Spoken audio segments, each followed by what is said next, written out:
آپ قرآن پر چلیں، حدیث پڑھیں بس، باقی یہ بزرگوں کی اور ان لوگوں کی کیا حیثیت ہے معاذ اللہ۔ تو اس حوالے سے اگر ایک ذہن مل جائے کہ جب صحابہ کا یا اہل بیت کا یا ولیوں کا ذکر ہو، ایک مسلمان کا طرز گفتگو کیا ہونا چاہیے؟ مسلمان ہمیشہ باادب ہوتا ہے، احترام کرنے والا ہوتا ہے۔ دیکھیں تیلی اصغر صاحب نے بھی پچھلے دنوں اس پر اچھا کلام کیا اور پوری قرآن کی آیت سے بتایا کہ جو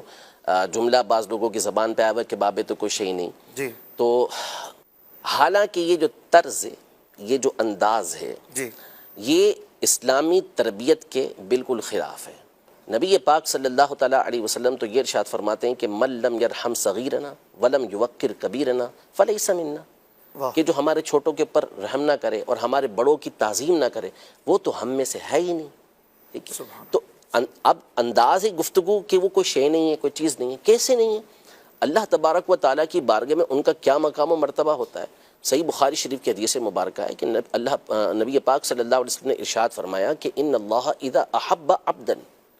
کہ اللہ پاک جب کسی بندے سے محبت کرتا ہے، حالانکہ اللہ جل شانہ اپنی مخلوق سے محبت ویسے ہی فرماتا ہے، صحیح، یہاں محبت اور بندے سے مراد وہ نیک صالح بندہ ہے جس کو ہم ولی کہتے ہیں، اللہ کا ولی کہتے ہیں، اس سے اللہ پاک جب محبت کرتا ہے تو جبریل امین کو اپنے پاس بلاتا ہے اور فرماتا ہے کہ انا احبہ، میں اس سے محبت کرتا ہوں، فاحبہ، تو اس سے محبت کر۔ جبریل امین اس سے محبت کرتے ہیں، واہ، پھر وہ اہل آسمان میں اعلان کرتے ہیں کہ فلاں بندے سے اللہ پاک محبت کرتا ہے، تم بھی اس سے محبت کرو۔ آسمان والے اس سے محبت کرتے ہیں، ثم یودع له القبول فی الارض، پھر اس کے بعد جو زمین والے ہوتے ہیں ان کے دل کے اندر، ان کے دل میں اس بندے کی مقبولیت کو رکھ دیا جاتا ہے۔ سبحان اللہ، یعنی کون سے لوگ جو نیک صالح اللہ کے بندے ہوتے ہیں، جو دین کی طرف راغب ہوتے ہیں، ان کے دلوں کے اندر ان کی محبت رکھ دی جاتی ہے۔ تو وہ کون ہیں؟ اللہ کے نبی، اللہ کے اولیاء ہیں، ٹھیک ہے، صحابہ ہیں، اہل بیت اطہار ہیں۔ تو یہ ان کا طرز عمل، ان کا طریقہ کار ہوا کرتا تھا۔ تو یہ جو ادب اور احترام کا جو طریقہ کار ہے،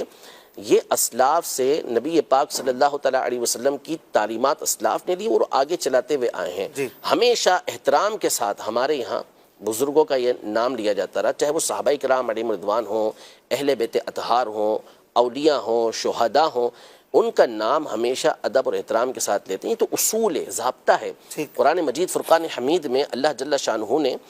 والدین کے لیے یہ فرمایا کہ اگر وہ بڑھاپے میں سے وہ دونوں پہنچ جائے، ان میں سے کوئی ایک بڑھاپے کو پہنچ جائے، فلا تقل لهما اف، انہیں اف نہ کہو۔ جی، اف کا کلمہ کہا گیا کہ اف نہ کہو، تو علماء نے اس مقام پر، مفسرین نے اس مقام پہ لکھا کہ اف یہ سب سے ہلکا کلمہ ہے کہ جو بندے کو تکلیف کے وقت نکلتا ہے۔ اچھا، ٹھیک ہے، تو ان کے ادب اور احترام کے پیش نظر ان کو اف کا کلمہ نہ کہو۔ ٹھیک ہے، اس پر پھر مفسرین نے لکھا کہ اگر کسی مقام پر اف کا کلمہ یہ تعظیم کے لیے استعمال ہوتا ہو، یعنی کسی کو ہم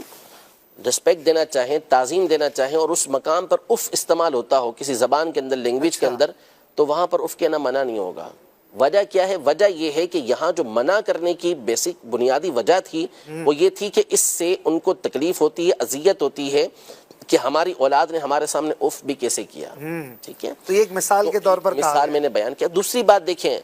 اب الفاظ اس طرح کے استعمال کرنا، تو اگر کوئی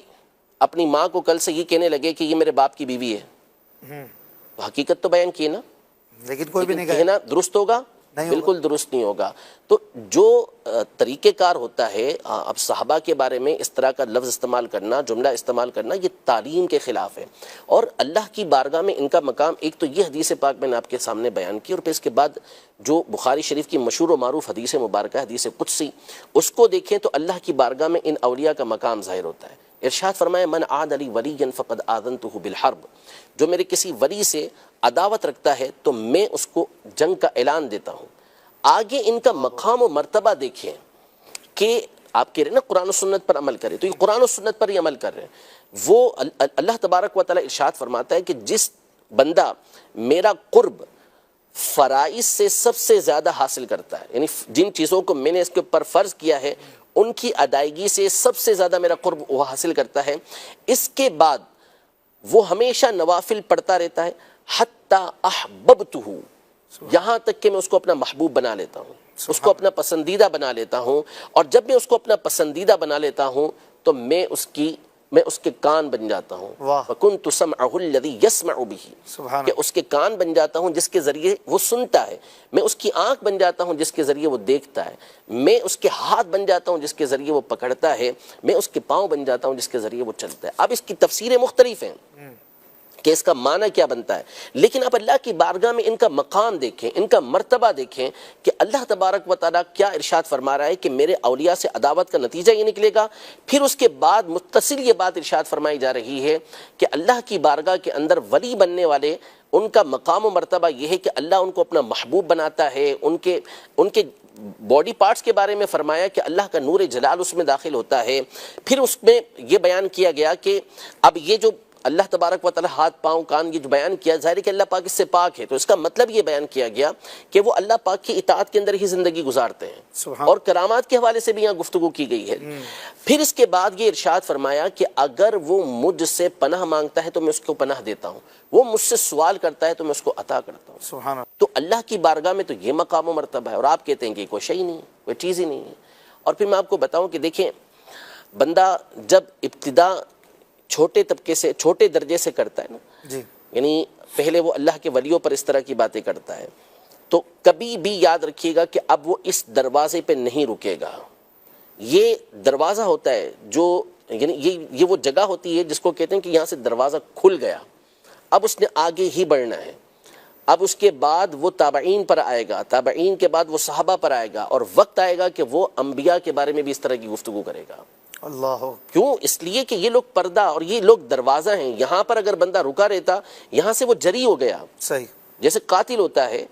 مجرم ہوتا ہے، وہ ابتدا میں تو ظاہر سی بات ہے کہ چھوٹے موٹے کام کرتا ہے، پھر آہستہ آہستہ آہستہ پھر وہ بڑے بڑے جرائم کرنا یہ شروع ہو جاتا ہے۔ تو اس لیے ہمیشہ جو بزرگان دین ہیں، اسلاف ہیں، ان کا ادب اور احترام، اور نام بھی ادب و احترام ہی کے ساتھ لینا چاہیے۔ ہمیں تو سکھایا گیا شروحات حدیث کے اندر، امام نووی رحمۃ اللہ تعالیٰ علیہ اور کئی بزرگوں نے لکھا کہ جب صحابہ کا نام آئے تو تعظیم کے ساتھ رضی اللہ تعالیٰ عنہم کہنا، اور اسی طرح جب اولیاء کا نام آئے تو رحمہ اللہ کہنا۔ یہ تو ہمیں تعلیم دی گئی ہے اس چیز کی کہ ہم نے اس انداز میں گفتگو کرنی، اور یہ کہ نئی بالکل لاجک اور نیا طریقہ کار، اور اس کے پیچھے ایک بہت بڑی وجہ ہے۔ اور یہ چونکہ آپ نے سارے بھی تک جتنے سوال کیے ہیں ان ایکسپیکٹڈ ہیں سارے، تو اب یہ ایک پورا پیچھے ایک وجہ ہے اس کی کہ یہ کیوں اس طرح کیا جا رہا ہے۔ سب سے بڑی وجہ یہ ہے کہ اسلاف سے جب تک آپ کا تعلق باقی رہے گا آپ کو گمراہ نہیں کیا جا سکے گا، آپ کو اپنے پیچھے نہیں چلایا جا سکے گا۔ اپنے پیچھے چلانے کا جو صحیح طریقہ، جو شارٹ کٹ طریقہ ہے، وہ یہ ہے کہ آپ اسلاف سے ان کا تعلق توڑ دیں۔ جب اسلاف سے تعلق توڑ دیا تو اب منمانی کرنی ہے، جو چاہے آپ کرتے رہیں، جو چاہے آپ بولتے رہیں۔ اب جب حوالہ پیش کیا جائے گا کہ جی یہ تو فلاں مفسر نے یہ بات کہی ہے، جنہوں نے اپنی ساری زندگی اس فن کے اندر گزاری ہے، فلاں محدث نے یہ بات کہی ہے، فلاں فقیر، وہ تو کچھ ہی نہیں، وہ تو کوئی چیز ہی نہیں ہے۔ اس کا مطلب تو یہ ہوا نا کہ آپ نے تو تمام کو بے وقعت کر دیا کہ نہیں، ان کی وقعت ہوگی تو امت ان کی بات مانے گی۔ اور یہ وہ لوگ تھے کہ جو سلسلہ در سلسلہ ہمیں نبی پاک صلی اللہ تعالیٰ علیہ وسلم تک پہنچا رہے تھے، لیکن انہوں نے وہ جو کڑی آ رہی تھی اس سے کاٹ دیا کہ نہیں، ڈائریکٹ ہمارا راستہ، حالانکہ یہ امت کے طریقہ کار کے خلاف ہے۔ اور ہمیشہ آپ دیکھ لیں، کبھی بھی یہ توہین والا انداز آپ کو امت کے اندر جو نیک سارے لوگ ہیں کبھی ان کے اندر نہیں ملے گا، ٹھیک ہے؟ اب یعنی یہ پچھلے 1400 سالوں میں اس طرح ہمیں اچھے لوگوں میں، صالحین میں نہیں ملتا۔ بالکل نہیں ملتا۔ لگتا ہے جیسے کہ آج کوئی آیا اور وہ کہتا ہے پچھلے سارے غلط تھے، میں ہی صحیح ہوں۔ تو پھر وہی غلط ہوا نا، وہی غلط ہوں۔ امت تو غلط نہیں ہو سکتی۔ تو قرآن مجید فرقان حمید میں واضح طور پر ارشاد فرما دیا کہ جو شخص بھی مسلمانوں کے علاوہ کوئی اور راستہ تلاش کرے تو ہم کو اس کو اسی کی طرف پھیر دیں گے، نولیہ ما تولی، جس طرف وہ پھر رہا ہے ہم اسی طرف اس کو پھیر دیں گے، اور اس کو جہنم کے اندر داخل کریں گے، اور جہنم بڑا ہی برا ٹھکانہ ہے۔ تو مسلمانوں کا راستہ اختیار کرنے کا حکم دیا گیا، اور جیسا کہ مفتی صاحب نے بھی بیان کیا اس دن کہ صراط الذین انعمت علیہم، یہ تو آپ جب تک صراط الذین انعمت علیہم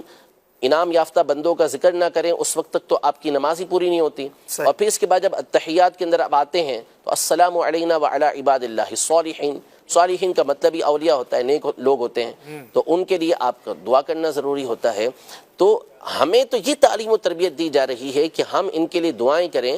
ہم ان کے طریقہ کار کو اختیار کریں، اور ہمیشہ سے مسلمان یہ طریقہ کار اختیار کرتے ہوئے آ رہے ہیں۔ یہ ایک نئی طریقے کا نیا طرز نکلا، نیا انداز نکلا، اور پھر اس کے بعد اب ہمارے سامنے اس کے اثرات جو ہے وہ دیکھ رہے ہیں ہم۔ ہے تو بہت تھوڑا سا اس کا اثر، کوئی بہت بڑا اثر نہیں ہے، صرف سوشل میڈیا کا ایک ہوا ہوتا ہے کہ جس کے ذریعے چیزیں ہو جاتی ہیں، ورنہ گراؤنڈ ریئلٹی یہ ہوتی ہے کہ ایسے لوگوں کی کوئی حیثیت اور حقیقت نہیں ہوتی۔ دیکھنے والے، کمنٹس دینے والے، گفتگو کرنے والے بھی عمومی طور پہ وہ ہوتے ہیں کہ جو مخالف ہوتے ہیں اور اپنے بے وقوفانہ طرز کی وجہ سے ایسے لوگوں کو پروموٹ کر رہے ہوتے ہیں، ورنہ ان کے فالوورز آٹے میں نمک تو بہت بڑی چیز ہے، کچھ بھی نہیں ہوتے۔ حقیقت یہ ہے۔ تو اصل یہ ہے کہ ہمیشہ سے مسلمان یہ صحابہ سے، اہل بیت سے، اپنے اسلاف سے متصل رہے ہیں، ان کے ساتھ جڑے ہوئے رہے ہیں، اور انشاءاللہ قیامت تک یہ سلسلہ چلتا رہے گا۔ اس طرح کے لوگ آتے جاتے یہ ہمیشہ رہے ہیں، اور علماء ان کا اچھی انداز میں رد کرتے ہی رہے ہیں۔